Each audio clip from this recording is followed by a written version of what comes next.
Hey guys, Ron Devine here. Hope you guys are doing fabulous as always. So, as promised, today I'm going to be going through a little bit of my life story, where I came from, what I've had to endure, all the different things that's gone on in my life that's helped develop me into the man I am today. Now, this video will be a lot longer, and normally I do these videos right off the cuff.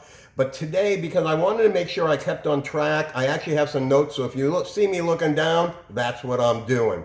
So let me just get right into it because, like I said, it's going to be a long video. So I was born into a broken home right from the get-go. My mom and dad, my dad was a real bad man, and he was part of the different gangs. He did a lot of bad things, which I'm not going to get into. But, you know, eventually came to the point to where my mom had to divorce him, and rightfully so. And I was younger at this point in time, so I mean, I was only like a baby when they got divorced. So I don't really remember that much about him from that age. I mean, I know when I was older, I had to go to the bar if I wanted to see him, and that was pretty much where he lived. But besides that, so as I'm growing up, you know, I didn't realize that my mom was a different type of a person. I was always raised with my mom and one of her friends.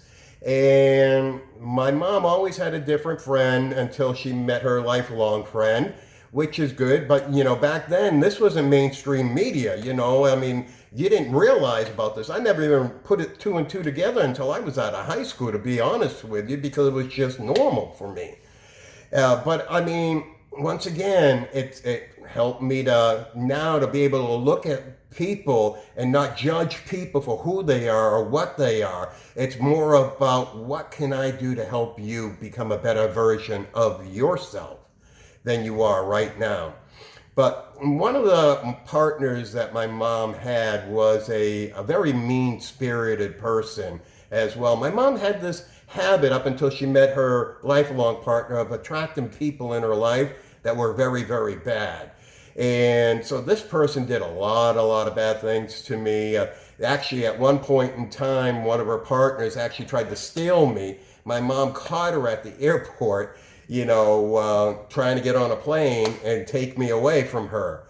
So, you know, these are the little things that, you know, as a child, when we were talking the other day about these inner things that are in there that you need to get out, and you need to make sure that you're able to articulate it and figure out exactly where you're going to go in life and how you can take care of all those emotions and, you know, just come to grips with them so that you can be better, right? And so when I was growing up, I had dyslexia. And at that point in time, they didn't understand what dyslexia was. I was just considered stupid. And so what they would do is, actually in first grade, I got kept back for not being able to read the word cat. It was tack, it was act, it was anything but cat to me. So I got put in what I call the romper room, or what was called the romper room at that time. Nowadays they call it the special education room. And I was basically in that class all the way up to my senior year in high school because they still didn't understand exactly what this was. Now, growing up the way that I grew up, my mom was very poor, and we didn't have a whole heck of a lot. And so I wanted to start playing sports. Well, at 8 years old, I went to the baseball park, and I was already boxing at 8 years old, but I wanted to play baseball. And so I went over there and wanted to sign up, and I came home and told my mom, can I sign up? It's $5. She's like, no, if you wanna play sports, you gotta go get a job. So what did I do? I went out and I got a job at 8 years old. And I've been working ever since 8 years old, up until the time I retired, which we'll get into in a little bit. And so at 8 years old, here I am, I'm working a part-time job 3 days a week so I can earn the money to play my baseball and the other sports, so I can join the boys club and all of that good stuff, so I can be part of all of this, right? And, you know, when you grow up in this mindset, you tend to develop these areas of your life where you don't feel as good as some of the other people because you see other people around you. So I also grew up a very, very shy life. It was so bad that if I saw a woman walking down the street that I thought was cute, I would actually cross the street and walk on the other side of the road, right? And it's one of those things in life where you have to really sit down and come to grips with all of this. And I did. Once again, I couldn't do it then. I was too young, too naive. But the funny thing about it is, as growing up, I was the guy that didn't have the girlfriend. I was playing a lot of sports, keep myself active. But all my friends, whenever they had a question about life, whether it was a girl or what they should do in a situation, they always came to me, and they were like, Devine, because that's what everyone called me back then. Devine, what do we do? What do I do in this situation? And I would sit there and I would give them their advice and help them. And, not even understanding at that point in time how this was even plausible, because here I am, I get my man without even a girlfriend ever, But, it was just one of the gifts that I learned later on in life that God had given me, to be able to read people and to help people and to have compassion upon people, to bring them to where they need to be and to help them, right? So my mom eventually passed away when I was 18. I believe that's right. It was either 17 or 18. It was right at high school. And it was very, very emotional for me. I mean, this was the worst year of my life. When I was younger, let me regress for a second, and I want to explain this to you. When I was younger, remember, growing up very poor on welfare, food stamps, all of that. New clothes for school came from the Salvation Army. My mom asked me when I grow up, what are you going to be when you grow up? Are you going to be a Republican or a Democrat? And I said, well, which one goes for the rich people? Because I'm going to be rich, right? A naive kid, probably like 8 years old or whatever. And she said, well, Republican. I said, well, that's what I'm going to be when I grow up, because I'm going to be rich. But I always had the vision, and that vision kept on making me want to pursue and go and go and go. But when my mom passed, this year was so bad. I was with my girlfriend for, I think, like a year and a half or something along those lines at that point in time. And so in 1 year, we broke up. My mom passed away. I got arrested 10 times within 1 year, twice within 24 hours. I tried to commit suicide, which, if you get my ebook there, Spirit of Acceleration, it goes into that a little bit, and how come that really hurt me wasn't because of what I was doing. It was because of what I said I was going to do and who I was going to be, and how disappointed I was in myself. But it was just a lot of pressure, and I didn't understand at that point in time in my life how to cope with it and how to harness it and then spread it back out to the world for good, right? And so here I am now. I'm on the run from the police. And I moved down to Florida with my brother, who was living there. And my brother was a Christian at the time. And he was living with 2 other roommates. Well, here I come, this heathen from hell, just into their house, and let's party, let's go to the bar, let's do everything we need to do, and let's have fun, I don't have to worry about looking over my shoulder for the cops, And so here we are, and a couple months had gone by, and I'm sleeping on their couch, and everyone's gone out of the house, and I'm actually doing laundry. I'll never forget this day because it was pretty powerful. So I'm sitting there, and the laundry was right at the stairs, right? So, and I have the doors open, and I'm doing the laundry, getting ready to actually do the laundry. I didn't even have it. I think opened the door, if I'm not mistaken. But so I opened the door, and all of a sudden I started getting this really wheezy feeling like I'm going to pass out. And all of a sudden I heard this voice say, "You will be a preacher." And I literally had to sit down because I couldn't stand anymore. And so next thing I know, I'm walking around the house. I'm like, all right, who's playing a trick on me? Because this isn't funny. I'm the heathen from hell here, not you guys, right? And so literally walked around the house. There was no one there. I'm like, yeah, screw it. It's not important. I'm just going to continue to go on doing what I do. But something in me just started wanting to know a little bit more. You know what I mean? It was just like, all right, maybe I should check into this. Maybe I should be tired of living this type of a lifestyle, right? And so I went to church one day, and the preacher was talking all about money, and I'm like, oh no, screw that. I ain't dealing with this. And so I walk out of there. A couple weeks later, I'm like, all right, screw it. I'll go back one more time. And I went back, and once again, he was talking about money or whatever it was, but I was bored. And at the end of the service, though, the pastor did something which completely amazed me. There was, I think, like 2 black families in this church, right? I mean, it wasn't a huge church, but it was like 200 people. And he called up one of them and just decided to say, hey, everyone, I feel like God wants us to bless this person. So, if you feel led by God to come and donate to him, he's got all these kids, he does all of this. And everyone in that church just ran down front and threw money at this guy's feet. And I'm like, holy crap, are you kidding me? I haven't seen this type much love anywhere, especially growing up, in Boston, where there's a lot of racism and so forth. And so I was just like, all right, maybe I need to, learn a little bit more about this. So I started going to church and got heavily involved there for a while. Actually, I actually started working for the church, for a Christian singer that was there, and traveling the country for him. But while I'm doing this, if we're not on the road, I'm homeless, right? Because I'm just where I'm at in life right now. And so, but I'm dedicating my life to God, and I'm giving everything I can.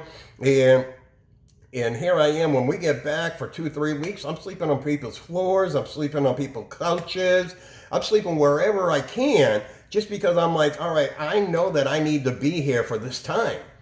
And so that was hard, but at the same point in time, it was such a blessing, because I got to go around the world, well, not the world, but the United States, seeing people's lives change. And it just cemented more in me of what I wanted to do. And, I didn't care if I had to sleep on the dirt outside. I would have did that, just because to see those lives change, to see the people's burdens lifted off of them, to see the love in their eyes was phenomenal.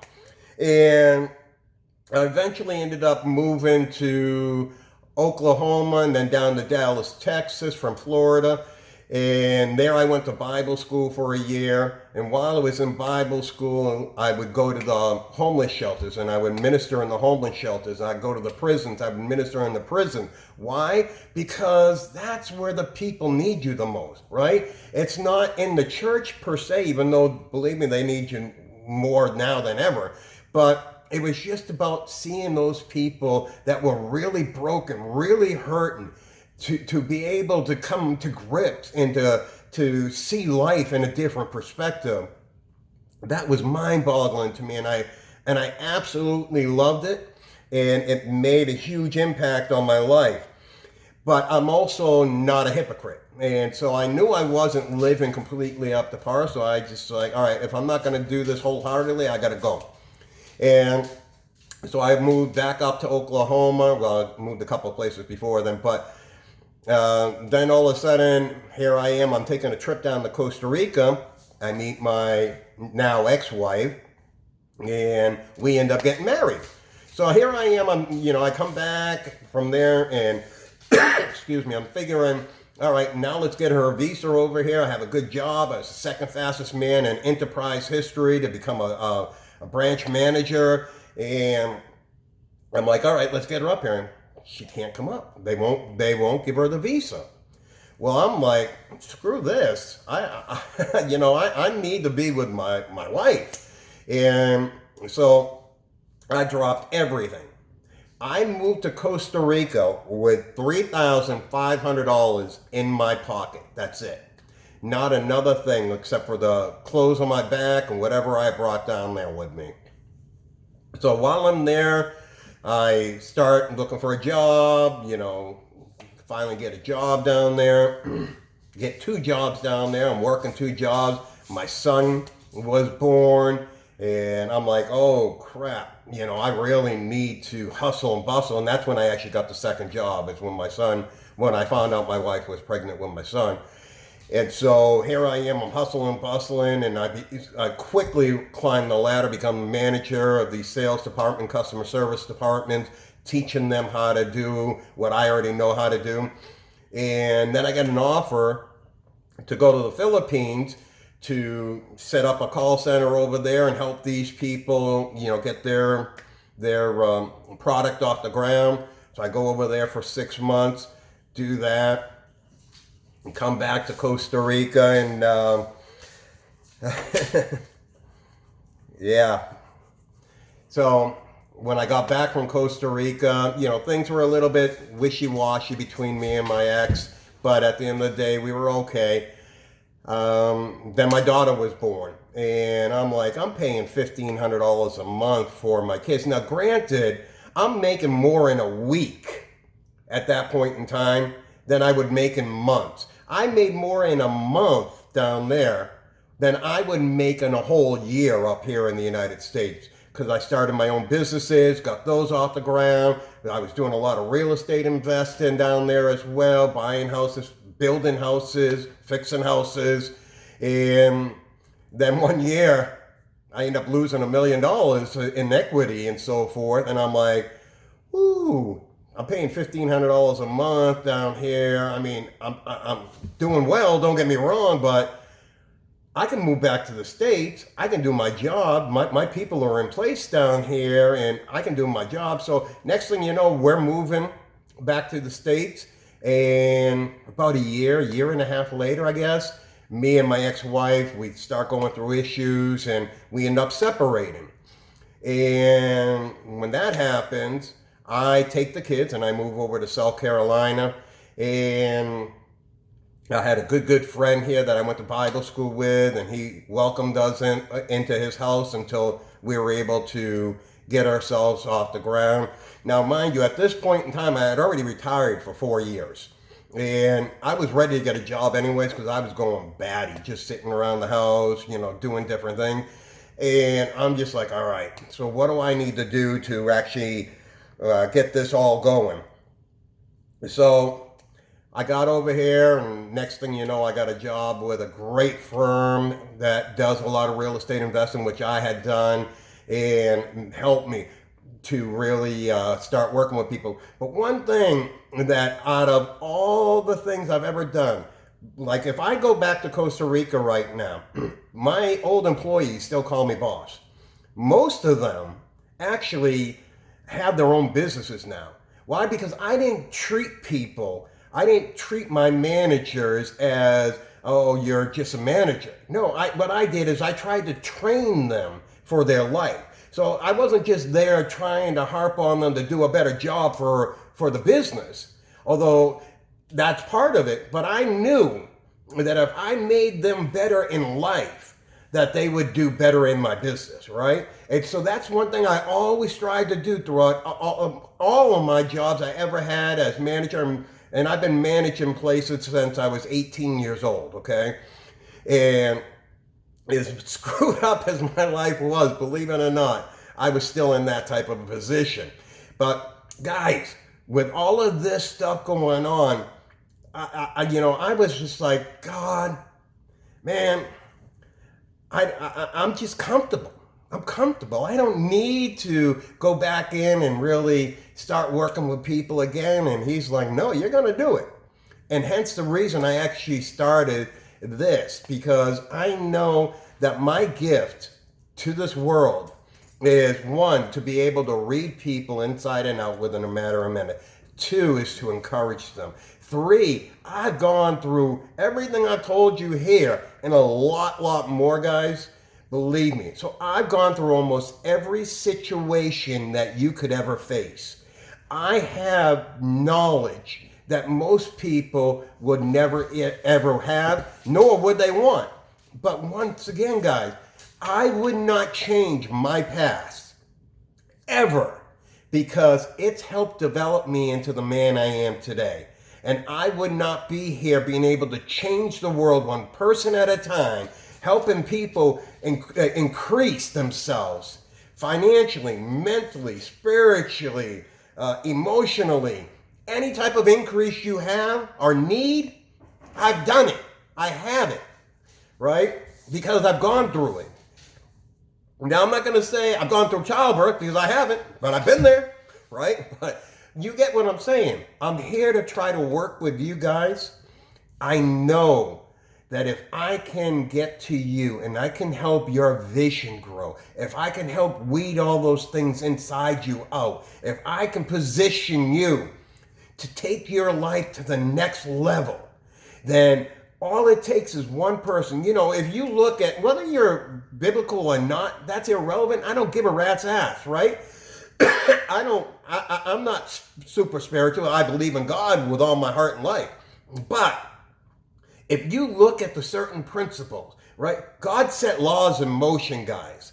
And I don't care if you're a Christian or if you're not a Christian. Those laws apply to every single person, right?